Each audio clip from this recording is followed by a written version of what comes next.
Okay, so when Mae-ling contacted me, I was so excited for so many reasons, especially this course and what you are all embarking upon, but particularly it intertwines and overlaps with my first love, which is compost, and just kind of thinking holistically about systems.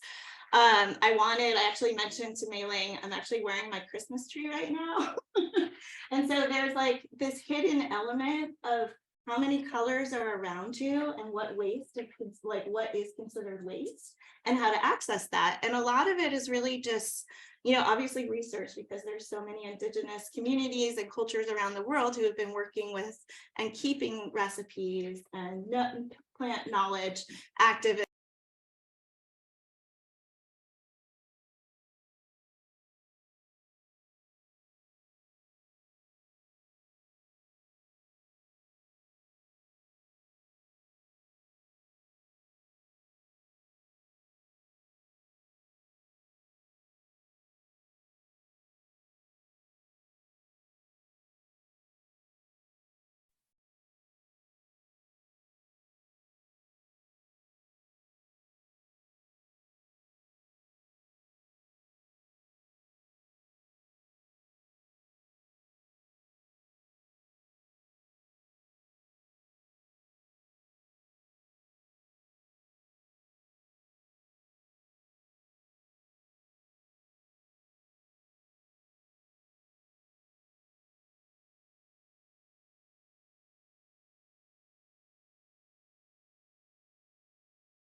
Yep.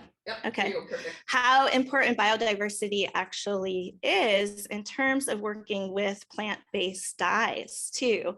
So here on the left, we're working with all the byproducts or the compost of our meal that we're making together. And on the right is some of the colors. So that's actually loquat leaf, which is amazing, and an edible medicinal tea too, but makes these beautiful pinky coral colors without anything added to it. And it's really good for your lungs. It's really good for your skin. When you think about the synthetic chemicals and toxins in fast fashion, that is about the opposite as you can get. This is when those things are worried about are actually medicine and food and sustenance and compostable. And so here on the left, that is my chef friend, Kelsey, and she's so into biodiversity. And I completely have learned and mentored with her in many ways. But for me, I think about it in terms of biodiversity of color. So when you think about natural dyes and plant-based dyes, these are living colors. They're complex molecules. They're never quite the same like recipes when you're dealing with food, because it's about the environment and the ecology too. So the colors we're going to make today are going to be unique because it's us as the chefs, and it's the water we're working with, and it's the time of year, and it's the carrots Mae-ling bought at the grocer, and it's all of these factors together. So at this experience, we had 18 different types of seasonal oranges, which is about biodiversity too, seasonal citrus. And then we tested out the peels. You can use citrus peels as a dye too, and it helps break down the peels, like when you're thinking about bigger bio aspects, to be able to break down better. So this is our meal that we created and ate together. That's our palette from the meal that we created that day on site that you can kind of see on the board back there. These are some of the bigger textiles that we dyed from our meal. And the thing is, everyone had an experience. And I think that experience is what then ties you to care for your materiality, right?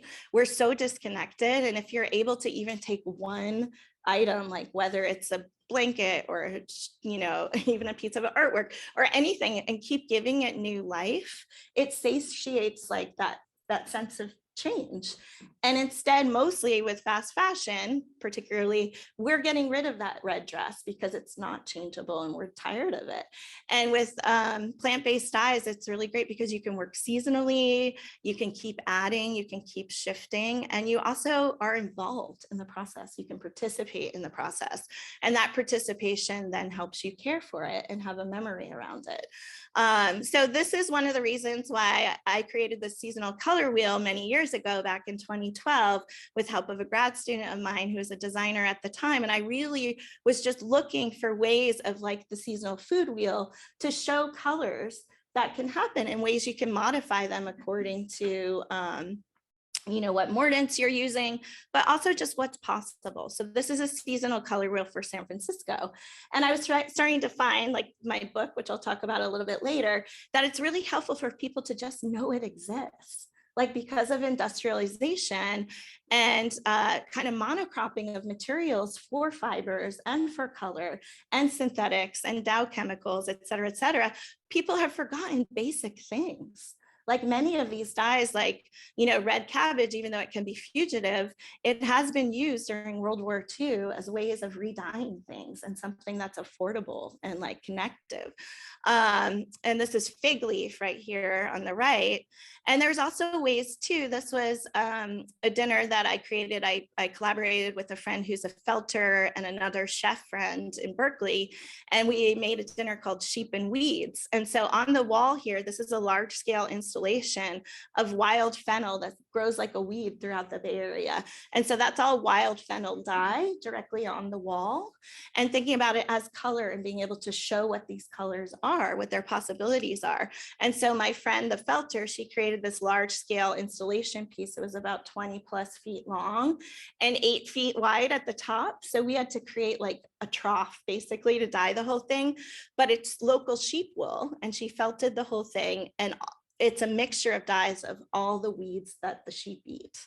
And then we created food out of the weeds too, the same dyes, and a menu, and had a whole dinner around it. So just also even considering like, what is it that is waste, right? A lot of weeds have immense medicinal, edible, textile, building potential. And this was a clothing line I had at about the same time. It was all local alpaca. We milled it, we wove it. The skirt is actually dyed with waste avocado pits from local restaurants.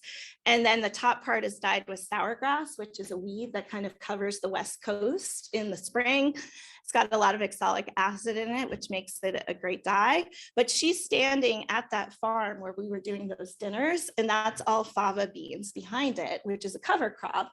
And another thing that I love is plants that can give nutrients to an ecosystem and then can become a dye, because usually farmers will take all that fava out after it fixes the nitrogen and it composts, but it sits there. But there's other things you can do with it in between. And so I'm always looking for the in between quantity. You also have to consider too, something I got into being in a very urban Oakland, Berkeley, San Francisco area and studying dyes for many years and working with community gardens was the idea of phytoremediation and plants that can suck out toxins, metals, particularly from the soil. Aloe is one of those, but there's many others you can work with that are also good dye plants. So when you're thinking on a higher scale or like of industrialization or cleanup, this is another reason why I love talking and working with Mae-ling, is just thinking about the possibility of plants, right? That you can have sunflowers uptake certain heavy metals in areas like New Orleans, and then it might not be good for dye or even for particularly landfill, but in the right closed system, you can then make colors out of it. And it becomes like this in-between agro waste, right? And maybe even ways to grow food again, because that plant came in and took heavy metals out of the soil. The other thing too is in California, we've been dealing with drought for the last many decades. And so we started looking into succulents as dyes too. Like what were the dyes that weren't taking a lot of water in our dye garden and in California in general. And that led me on a magical tour, basically of like, you know, looking at aloe and the history of aloe as a dye, but we studied ice plant, which grows up and down the coast. We looked into jade plant. We did just kind of like a succulent survey, and it's really fascinating. So when you're thinking ecologically about places that have more scarcity of water, what are the plants that can grow? So this was just like a postcard actually for the Textile Center in New York City, the Textile Arts Center. This was for a fundraiser that was done many years ago, and just kind of looking at the phytobioremediation possibilities of palettes. And that it can kind of be like a cleanse, like a palette cleanse, you know, so to speak. So here too, this is what got me started back in like 2009. This was our first year, my first year of teaching Soil to Studio, and I got a grant to work with graphic designers, and we created a map of the Oakland campus, and it was just ordinary plants on campus, but what the possibilities were of those plants. So as you're walking along campus, there's a little like key, and we worked with the UC Berkeley Botanical Garden too, to like map all the plants that were there and to learn about them and to kind of start to see color in your normal environment. So all those drawings were drawn by each individual student. They were all drawn by different students. Sorry, it doesn't seem to be moving forward. Did you pause it?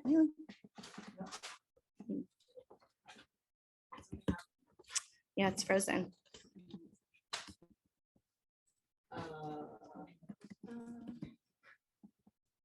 Can your mouse move?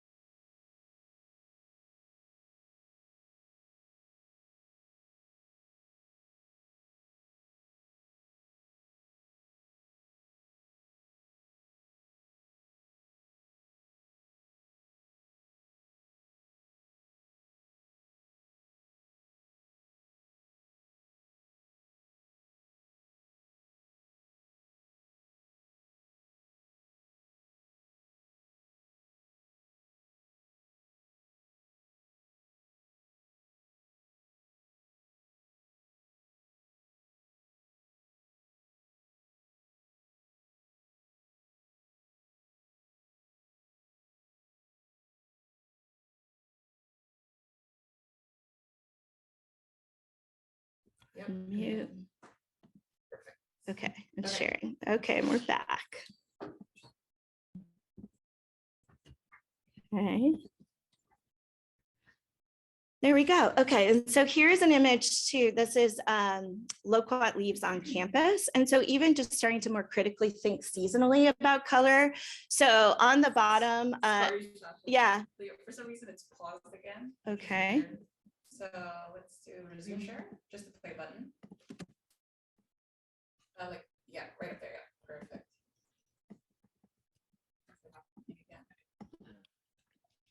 Is it sharing for you all? No. Let's see. Share screen, not share, Hold on, let me. browser. Okay, Sorry. Just the small one. this one. This one doesn't work. Okay, so this one. Oh, That's that's not not- it. This one. Thank you, everybody. Okay, and then once you pull up your presentation. Is it key right here? Or not? I don't think this is not the, Right screen up, but if you move the, yep, and then perfect. Okay. Thanks. Does that work? Okay, perfect.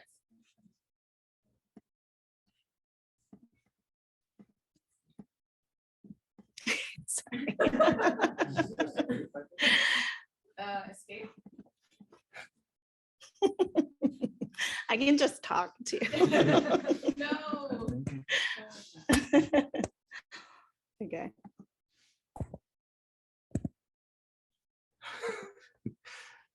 Sorry, No. everybody. Says that I'm screen sharing, but No, you are sharing. It's just yeah, it's just not moving. it's the browser itself. It's kind of frozen. Can you refresh that browser? Mhm. Just this. Oh, yeah. Sorry. Okay. Oh man. Okay, now it's not There you that. go. Okay.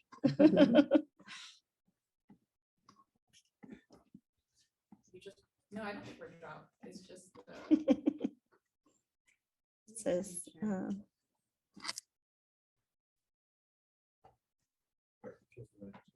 Yeah, you can just stop share for now. Okay. Oh, that's fine.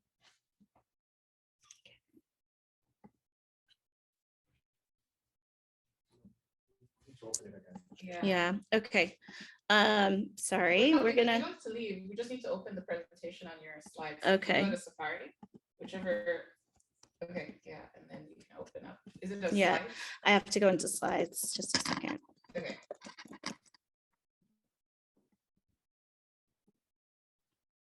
Right there. All right. Don't look. Just Okay, we got it. We're back. And there you have it, everyone. Okay, so we're back in. I'm gonna just go down, get us back where we were and zoom along. Okay, so here we are. Whew. Okay, thanks everybody. Okay, so all the research, all the academic research we did at California College of the Arts, also to just materiality and what, again, what is considered bio waste. Like in California, we have so much just, I don't, just intense. Is it pause again? Oh, no. Are you kidding No, me? we're gonna- Why? No, Okay. you know what? Stop share. Okay, Stop share. Sasha, just Yeah. send me the Google Drive link. okay. You Okay. can talk, I will handle all this. Okay, You just talk. Okay. I got it. I Got it. I got Okay. it. Yeah. so yeah, I guess what that all comes down to, what you're about to see visually, is that through kind of the extensive research, but also participation and community collaborations that we would work with, you start to see how much possibility there was. Like if you can collaborate with local arborists, herbalists, like chefs, you know, all these ways of finding invisible palettes, but also that these palettes can have meaning too. And the fact that they have like ecological benefit. So for instance, I have a couple visuals, but for instance, this book that Mae-ling was able to share with you all, the Natural Palettes book, in that it was really sort of, when I was writing it, it was meant to be somewhat of an anti-Pantone, like that you can have colors that actually come from an experience and that the ingredients matter, and that those ingredients actually can be fortifiable in the same ways as they can be beautiful. Like, so for instance, this palette is called saltwater colors. And they were all made with salt water and plants that are either from the sea, like seaweeds or algae, or that grow along like the succulent ice plant. And that also each one of these too can also, like, for instance, be shifted in different ways. So you can shift seed. I'm going to talk about that a little bit in our workshop today too. So this is bladder wrap. So there's like a million types of algae and seaweeds to work with and experiment with too. And this is the work we have. It's about reimagining and pulling out this knowledge and applying it to what makes sense. And to what makes sense per community, per industry, per individual. I worked and taught in a conceptual art program. And so what people did with natural dyes, like throughout my 15 years of teaching, was mind-blowing. And whether it was technique-based, like, again, being able to put natural dyes into a typewriter and like play around with type, or just thinking about it from a ceramics lens, or being able to consider ways in which you're bringing your community together, or you're telling your own cultural story. It's so much like food, and that slowness has been taken from us, again, through the fact that we don't have a lot of control about like industrial material, like the materials in our everyday life. And this is about the opposite of that. So I have a section in here too, which is just about experiences. Like, you can deepen your color senses. And you can work with plants that have, like, we started curating natural dyes in the textile program according to smell. So that, like, if you had like good smelling plants, that there was this whole memory base that came back from that too. And like, for instance, like, smell is the quickest link to memory, right? So I oftentimes, when I'm working with redwood cones, it like takes me deep in there. Like, it's like a walk in the rainforest, the coastal rainforest. And also too, like, I have palettes in here that are about just kind of reconnecting to the landscape. So, like, you can think about where we are in context of this particular place on the planet and what's available at what time of year. So here's a palette in natural palettes, and this is called the pollinator palette, and this was me actually doing all the tests. I scanned over 500 swatches in the natural palettes book. To kind of capture in one place, like a little color dictionary. But this was from the palette that was based on pollinator plants that can bring bees and bugs to your yard. And here's actually where it starts, which is way different than thinking about it from a lab perspective, thinking about it from a Pantone perspective, that your palette actually begins here. And it can end here, which is amazing. Like, that almost makes me emotional. And same here too. Like, this is a compost palette. So look at how beautiful and lush and sensory that is. And then here's pomegranate rind distilled and turned into pigment. So you can eat your pomegranate and have your color too, And then here's a compost color palette. Here's, also too, depending on where you are in the world, like that kind of lateral aspect of thinking about what you have to work with is different where you are. And so here's a tropical compost palette. So mango peels, lychee peels, mangosteen rinds. And this is just like the biodiversity and the element of how much you can work with. Coconut husks there on the left. And what is considered waste? You have to evaluate what that is where you are. Rambutan peels, so that's rambutans on the left, and a painting made with rambutan color on the right. Lychee peels, that's the color that lychees can make. And also how beautiful are the ingredients. Like, that's the other thing. It's so fun to photograph. And then in terms of caring, I thought about this a lot too, the ecological aspects. When you prune a tree, you're actually providing for more fruit. That is the regenerative component. And so many fruit trees and trees in general provide amazing color. And that's also considered bio-waste. So those are all fruit trees just from my backyard in Oakland. And different types, cherry, plum, peach, etc. And here's different colors you can get from just pruning. And each tree kind of has its own uniqueness according to how old it is, what time of year you're pruning it, etc. Same too for like where you are. So here's California coastal colors and manzanita bark and California poppy and wild fennel. And you can also kind of, I work a lot with native botanic gardens too, particularly in Berkeley and California. And it was so fun to just kind of explore the possibilities and to encourage people to plant native plants in their yard. So that's redwood cone on the right. Sticky monkey flower is that green, and to the left, that's oak gall from California, live oaks. Also for weeds too, I love just thinking about potential of weeds and the possibility of weeds because obviously they're resilient and we have a lot of them. And they're super beautiful. So goldenrod, which you guys have on the East Coast, all the way to the right, raspberry vines in the middle, and I think, I don't know what actually is on the left.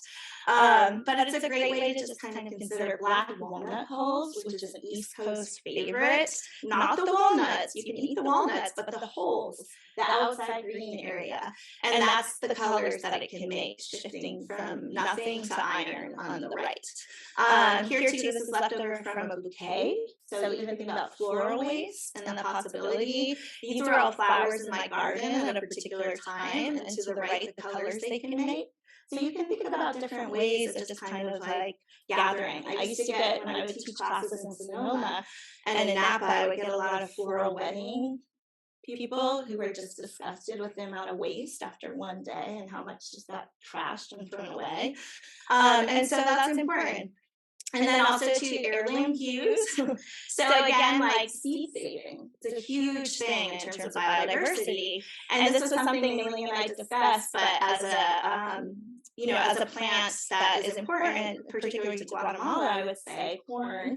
But varieties and looking at biodiversity and seed saving and native practices around keeping those plants alive, but also to the possibility of when you're working with heirloom plants and biodiversity. So there on the right are colors you can get just from the corn cob. You can already have the corn, but that was just from the cob itself. And here's two Hopi black dye sunflower seeds. So those purples are from the sunflower seeds. And then this is also just thinking about arbory, but also woodworking, a lot of wood chip shavings. If you go into a woodworking studio or a place where they're just cutting down trees, these are all the different colors you can get from different trees. This is osage, which grows across a lot of eastern and southern United States, and the colors you can get from wood chips. Also too, of course, planting a dye garden is important because you can get the ancient primaries and then you can mix them together. So madderroot and indigo and wells, we were growing all of those in our dye garden. This is what you can do with fresh Japanese indigo, which is like a color you can't get any other way. You don't need heat, you don't need anything added to it. And it's such a beautiful turquoise. That's the color too on the left over there. It's an indigo from our dye garden at CCA. And wells on the right, which is the most stable yellow that we know of. And actually, I saw it growing around Stonehenge when I was there back in 2019. Also, too, medicinally, you can think about these plants. And I love thinking about color medicine or color therapy, like quite literally. So a lot of these plants, because they have these strong color components, are also medicinal, and it's no accident. And the more you learn, the more you learn. So here, this is passion fruit vines, which is great for anxiety and sedative, and just a really calming plant in combination with indigo, which has the same qualities, fresh indigo. And so this is aloe.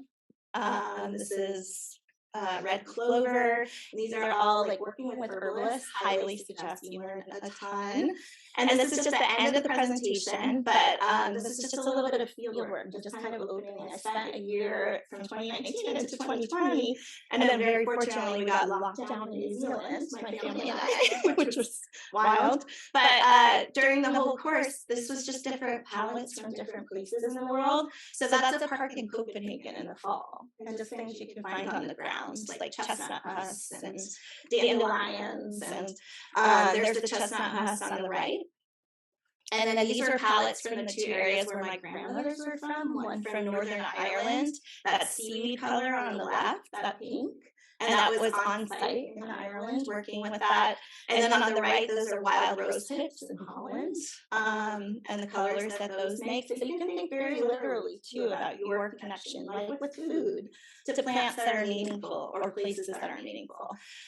This was waste behind a restaurant in Morocco, and it was just spent mint leaf from mint leaf tea, pomegranate rides that were drying, and then soil, earth. So all the way to the right is just the red Moroccan soil. And then this was in Bali, and this was fruit and flower waste for offerings. And in India too, there's many dye houses that are starting to work with waste from offerings. And this is the final slide, which was in New Zealand. We spent an extensive period of time there. So everyone was locked down. And I started to work with particular seaweeds that were washing up there. And so there on the right is just one type of red algae that's particular and native to New Zealand. But New Zealand has very particular salt water too, with a lot of mineral content in it. And so I was able to conjure all these different colors, but this is something Mae-ling and I like bond over too, is that seaweed at the end of the dye bath is like a super fertilizer. And to me, that's like the potential of plant right there. That you can have all this beauty and you can help other things grow. So anyway, that is the condensed, complicated, chopped up version. But yeah, so that's a little window into some possibilities there. I mean, there's so much to talk about from your presentation, and maybe going back to the last day, maybe we'll kick it off with a first question, but in the way that you're using some of the plants, you know, found in fields or in compost bins, do you think that their use in textiles or potentially in buildings is actually a step on its way to aiding how it's degrading later on in life back into the soil?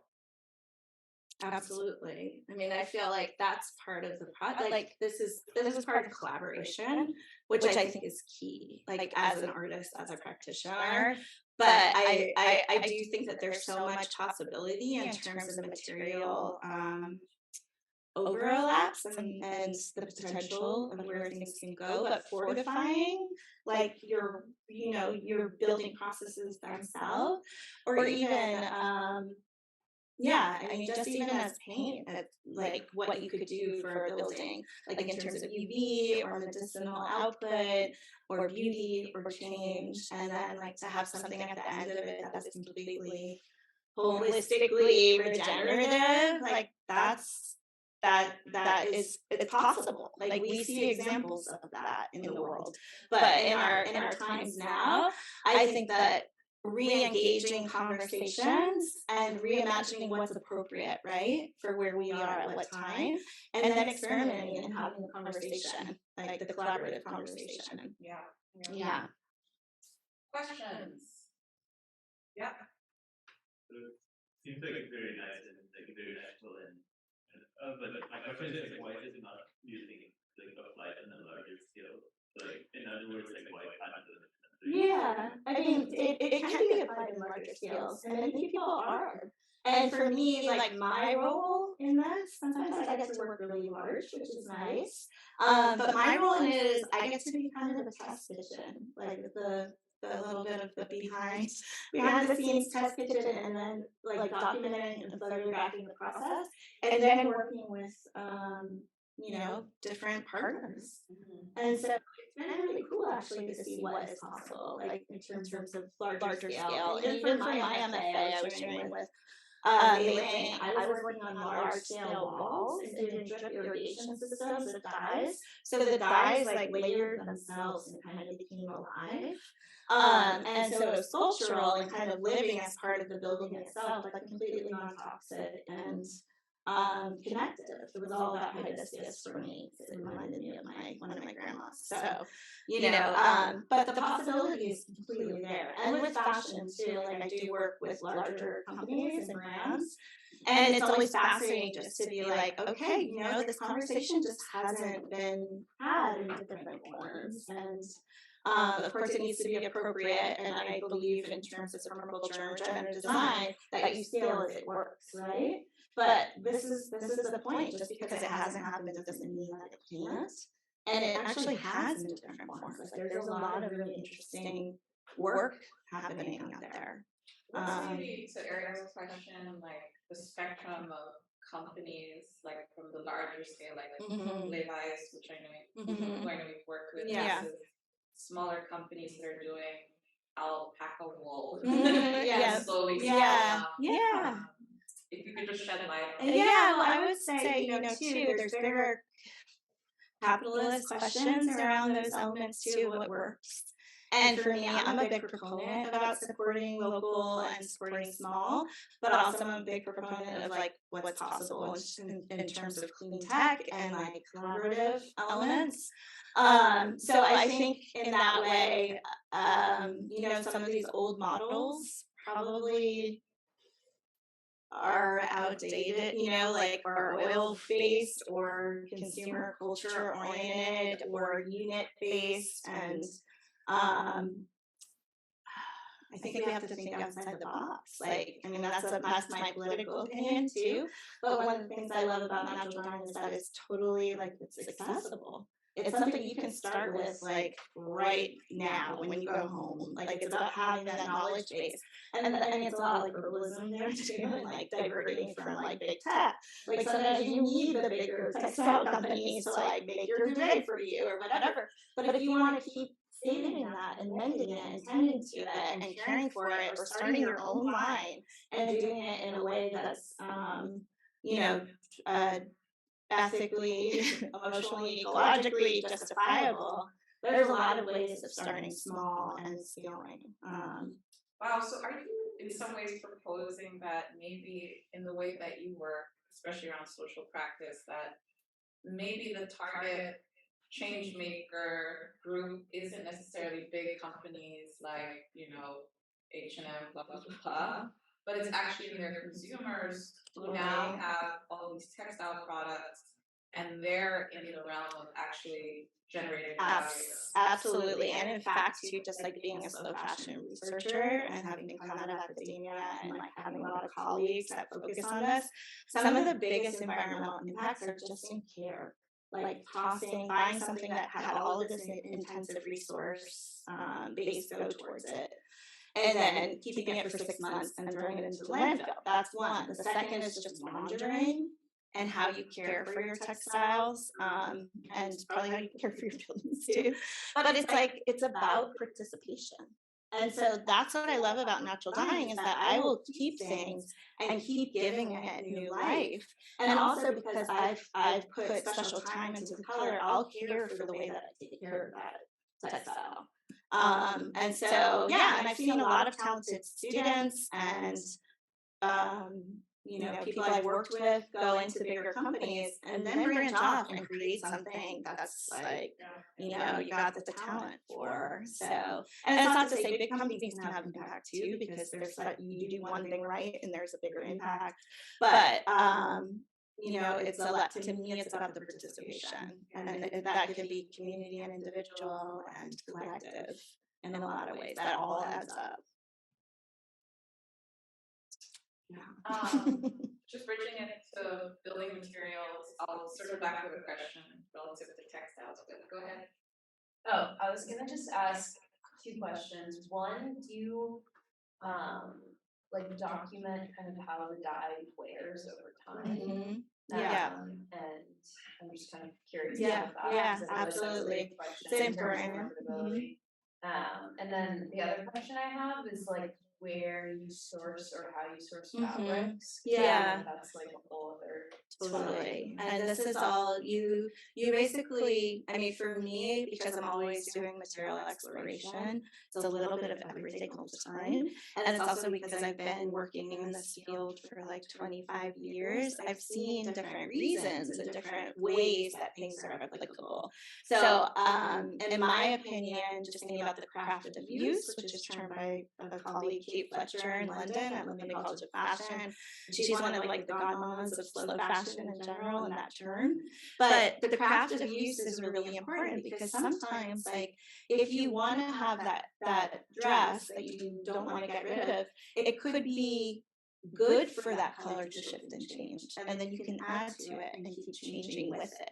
And that's part of fashion. That is a reality of fashion. But of course, with things that are longer term, like you want that heirloom piece or you want that building that's not going to change and can take the super high UV light all the time, you have to suss out, like there's hundreds, thousands of plants to work with and different ways you can apply it, like with food. And so you have to decide, okay, in that case, maybe I'm going to go with like the very sturdy Coreopsis plant, which I know has like super light fast wash fastness, or weld, which is that weedy plant growing around Stonehenge, which is the most light fast wash fast yellow that we know of.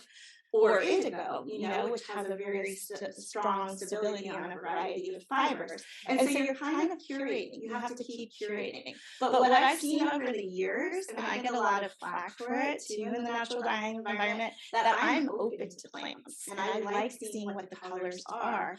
And because of that, like I don't mind ephemerality sometimes, and I actually think it's powerful. And I've seen artists and students work with it in different ways, including installation, including building materials and ceramics, where I would not have changed a thing. And I think that's important for our society. Like the more permanent something is, the more toxic it can be too. That's like plastic surgery, like, preservatives in food. And there's like an element around decomposing and that it can become soil, right? That it can become healthy, that it might not need to last forever. And in fact, can get outdated. And people renovate their kitchens like every other day because they're sick of it. So what if there was another way that it could be broken down, right? So I think these are part of the questions. I don't have all the answers, but I have some ideas. Probably have only one more question, and then because we have the workshop. But maybe does anybody have a burning question? We can also ask questions during the workshop. I just want to make sure we make the connection back to building materials. And Sasha, you talked about two things. One, that building materials from earth masonry to mycelium can take bio-based color. Totally. Well. Yeah. And the other thing is about, as you're talking about, permanence, that bio-based dyes, once they're on building materials, are also sensors. They're reacting to temperature, pH, humidity, and those qualities change. Mm-hmm. So I don't know if you could just elaborate a little bit on Yeah, that. so I mean, you can, again, not all plants are created equally, and we'll talk about that a little bit downstairs. Some plants are very stable, like in terms of pH, and don't shift, and others do. And some are so sensitive, like, that you can get extreme color changes, which can be worked with too, but that's more conceptual, maybe imaginative. And so part of it is materiality research and then application and just continuing to do like that field work, lab work component. And if you come across something, because this is the other thing too, is that a lot of recipes are just dormant. Or like we have this element of globalization for plants now, where we're able to access plants like no other time in history. And so being able to make combinations of plants and being able to bring like certain qualities, like for instance, lavender has antiseptic qualities and can keep bugs from eating. So maybe termites wouldn't want to eat your wood if you like created a lavender sol on it. And then maybe the lavender looks really good in combination with another plant, like maybe marigold or something. And then you've got marigold's an insecticide too. So you're kind of like always sort of leaning and thinking about it. But particularly good places to look too, just research wise, are, just for instance, like in Japan, they've been able to keep a lot of the natural building materials streamlined and passed down from generation and like craftsmen and master from generation to generation. And so things like persimmon, which Mae-ling and I have been talking about a lot too, that's fermented persimmon, it takes a year to ferment from like very tannic persimmons. You can then paint it onto fibers and make things stronger, like including wood, including paper, including rope, and you're fortifying it. And this is an ancient craft. This is an ancient art. And so being able to, and it gets darker with time because of the tannins, like anything dyed with tea, that will continue to darken. It won't lighten with the UV, but it will age. And so there's that. And there's also plants that can handle high UV and won't darken as much. And then it depends on what area of the world you're in. Like dyes that I thought were good dyes that I was working with in Northern California. When I moved to the Big Island, where we have much stronger UV into different senses, I was like, oh my God, what happened to that pattern? It's gone. So you have to consider that too. Like, where you are, Sweden might be able to handle different dyes as outside exteriors versus Southern California. So it has to be appropriate to that space and that time too. That is a wonderful note to end. And so much potential for the built environment. You think about, indicators from air toxicity near the ground floor versus what's happening on top of your building, and the fact that you can have a visual recognition, I guess opens up a whole world of meaning beyond, the static color that remains for the whole life of the building. So super excited to continue the conversation downstairs. And for those online, so sorry for all the tech issues, but we will try to edit and save parts of our workshop, which you can access